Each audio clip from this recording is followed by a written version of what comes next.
the trials carried out in Dorset and Devon. We are now sitting here, decades later, looking back at the permissions that were granted, and my reading of this is that permission was granted. Now, it may well be open to another interpretation, but that's my reading of it. Permission aside, could either of the two supposedly harmless simulants used in the trials be potentially harmful? One of them was Bacillus glabigii, or BG.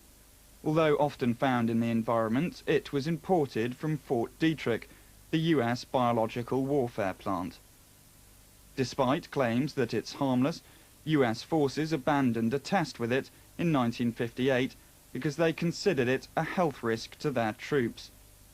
DERA themselves have admitted that it may cause disease in immunocompromised people, the very young, the very old, or the already sick. I think you have to look at the conditions at the time and try and put yourself back into the levels of acceptable risk that were considered to be appropriate at the time where we look at things these days. We took levels of risk then which we wouldn't dream of doing now. Now, if you're asking me, would I these days plan a series of trials of this sort without taking additional precautions, the answer is, of course, no.